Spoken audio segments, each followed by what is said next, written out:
সংস্কার প্রস্তাবের আলাপ আলোচনা যত বেশি দীর্ঘায়িত হবে, দেশ তত বেশি সংকটে পড়বে বলে আশঙ্কা প্রকাশ করেছেন বিএনপির ভারপ্রাপ্ত চেয়ারম্যান তারেক রহমান।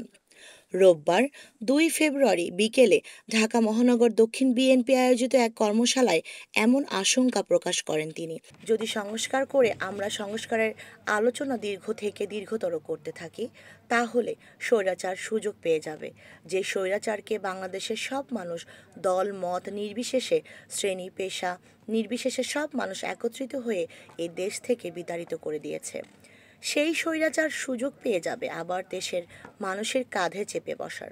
তিনি বলেন, যেসব ব্যক্তি, সমাজের বিজ্ঞ ব্যক্তিবর্গ, সম্মানিত ব্যক্তিবর্গ যারা সংস্কারের কথা বলছেন, আপনাদের সবার কাছে রাজনৈতিক দলের অবস্থান থেকে আহ্বান জানিয়ে বলতে চাই, সংস্কার সংস্কার বক্তব্য রেখে এই আলাপ দয়া করে দীর্ঘায়িত করবেন না।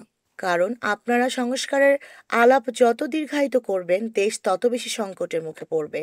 আপনারা সংস্কার আলাপ যত দীর্ঘায়িত করবেন, দেশে তত ষড়যন্ত্রকারীরা ষড়যন্ত্র করার সুযোগ পাবে।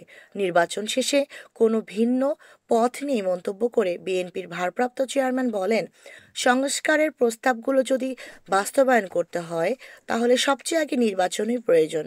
নির্বাচনের মাধ্যমে যাদের জনগণ দায়িত্ব দেবে, সংস্কারের কাজ তারাই শুরু করতে পারবে।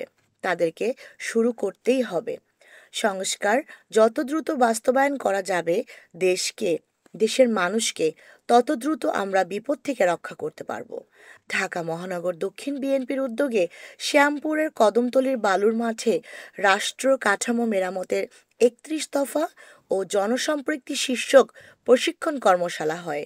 এতে লন্ডন থেকে ভার্চুয়ালি যুক্ত হন তারেক রহমান। প্রশিক্ষণ কর্মশালায় ঢাকা মহানগর দক্ষিণের ২৪ থানার বিএনপি সহ ১১টি অঙ্গ সংগঠনের কয়েক হাজার নেতাকর্মী অংশ নেন। এতে রাজধানীর যানজট, পরিবেশ দূষণ, স্বাস্থ্যসেবা, নারীর ক্ষমতায়ন সহ বিভিন্ন বিষয়ে কয়েকজন নেতাকর্মীর প্রশ্নের জবাব দেন দলের ভারপ্রাপ্ত চেয়ারম্যান। সাবরিনা শাহরিন, তরঙ্গ টিভি।